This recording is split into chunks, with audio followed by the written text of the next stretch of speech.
নমস্কার বন্ধুরা, আজকে আবারও একটি রেসিপি নিয়ে চলে এলাম। আজ দেখাবো আলু পেঁপে দিয়ে পাঁঠার মাংসের হালকা পাতলা ঝোল। এর জন্য 1 কেজি পাঁঠার মাংস নিয়েছি। মাংসটা বেছে ধুয়ে জল ঝরিয়ে পরিষ্কার করে রেখেছি। প্রথমে ম্যারিনেট করব। তার জন্য 1 চামচ নুন, 1 চামচ গোলমরিচের গুঁড়ো আর 2 টেবিল চামচ দিলাম টক দই দিয়ে ভালো করে মেখে ঢেকে আধ ঘন্টার জন্য রেখে দেব।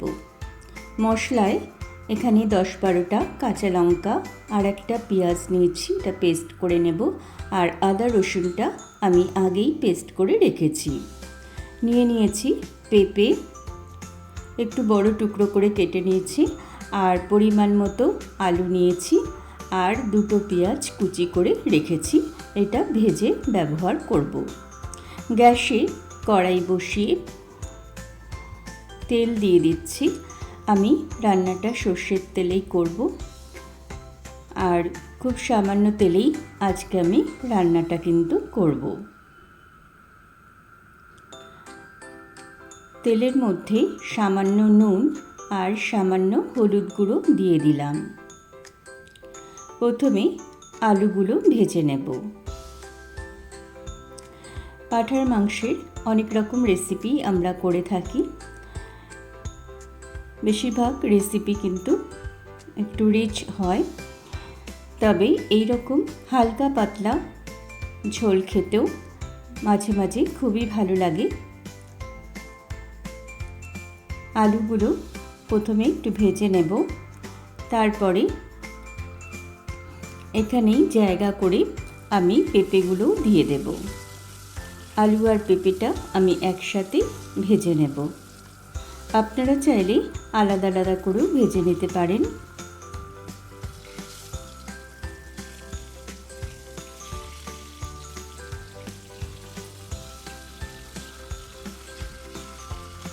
এই রেসিপিটা দিয়ে ভাত, রুটি, লুচি, পরোটা সবই কিন্তু খেতে ভীষণই ভালো লাগে। দেখুন আলুগুলো লাল লাল করে ভাজা হয়ে গেছে, আমি তুলে নিচ্ছি। আর পেঁপেগুলো একটু উল্টে পাল্টে দিচ্ছি।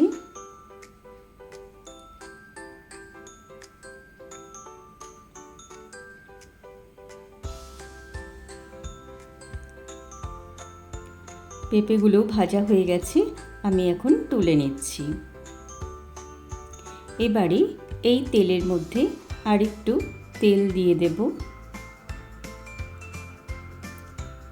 ব্যাস এতটুকু তেলেই কিন্তু আজকে আমি রান্নাটা করব। তেলের মধ্যে প্রথমে সামান্য একটু চিনি দিয়ে দিচ্ছি।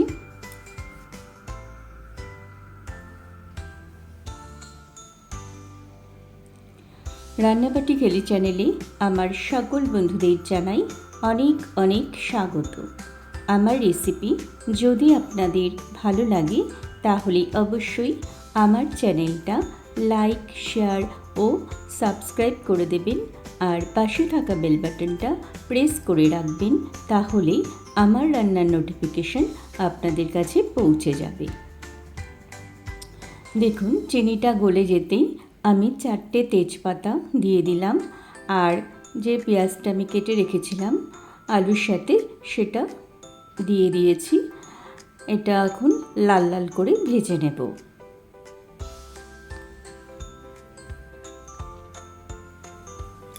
পেঁয়াজটা আমার লাল লাল করে ভাজা হয়ে গেছে।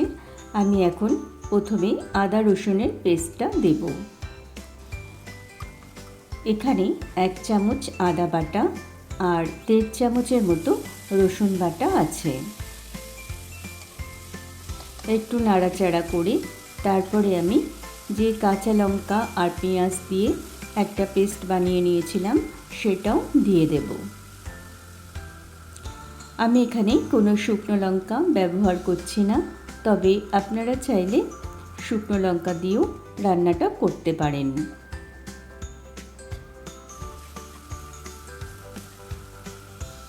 এবারে মশলাটা আমি একটু কষিয়ে নেব যতক্ষণ না আদা রসুনের কাঁচা গন্ধটা চলে যাচ্ছে।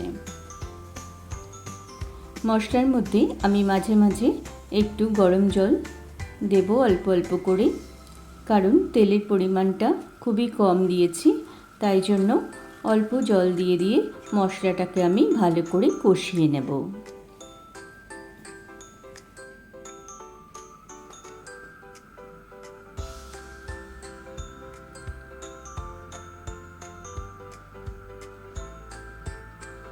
আবারও কিছুটা গরম জল দিয়ে দেব, দিয়ে কিছু গুঁড়ো মশলা এখন আমি দেব।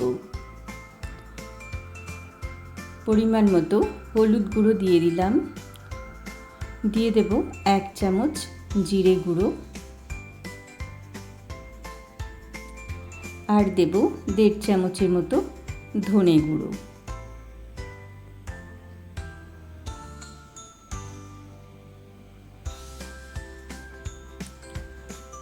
দেব স্বাদ মতো নুন। মাংস ম্যারিনেট করার সময় আমি নুন দিয়েছিলাম, সেই মতো আন্দাজ করে একটু নুন দিয়ে দিলাম। এবারে সব কিছু আবারও ভালো করে কষিয়ে নেব।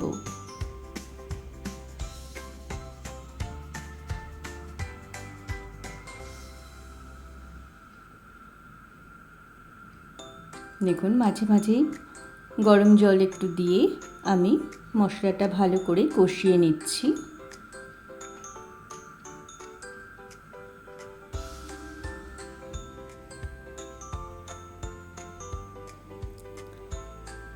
মশলাটা কষানো হয়ে এসছে, এখন আমি ম্যারিনেট করে রাখা মাংসটাও দিয়ে দেব।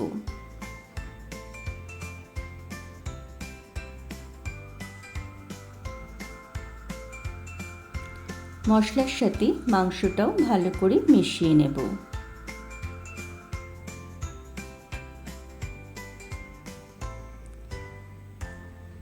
এরকমভাবেই রান্না করলে মাংসের টেস্ট কিন্তু খুবই ভালো হয়।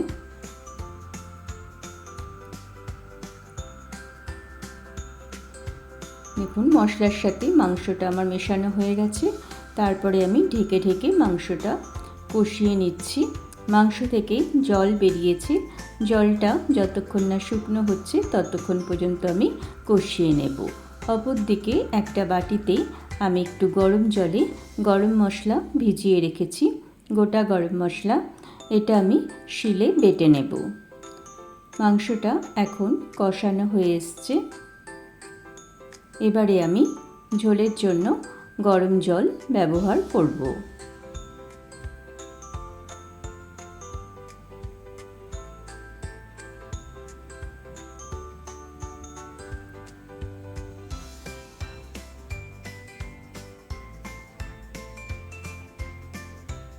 প্রথমে মশলার বাটি ধুয়ে সামান্য গরম জল দিয়ে দেব।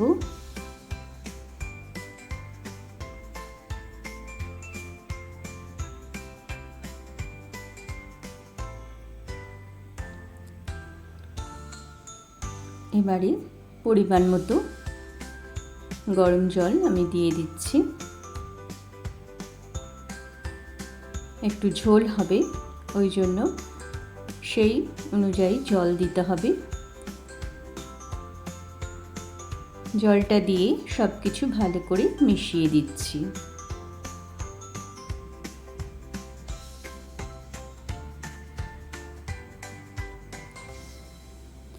ঝোলটা ফুটে উঠতেই আমি ভেজে রাখা আলু আর পেঁপেটাও দিয়ে দেব।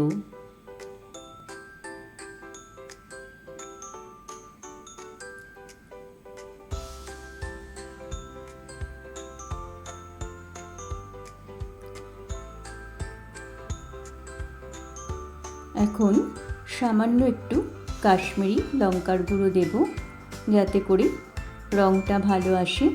এটা না দিলেও হয়। সব কিছু ভালো করে মিশিয়ে সমস্তটা আমি প্রেসার কুকারে দিয়ে দেব।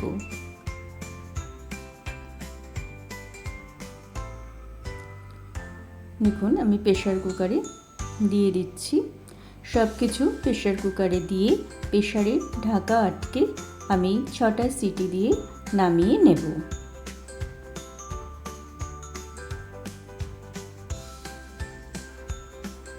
দেখুন প্রেসার কুকারে দেওয়া হয়ে গেছে। এবার ঢাকা আটকে 6টা সিটি দিয়ে আমি নামিয়ে নেব।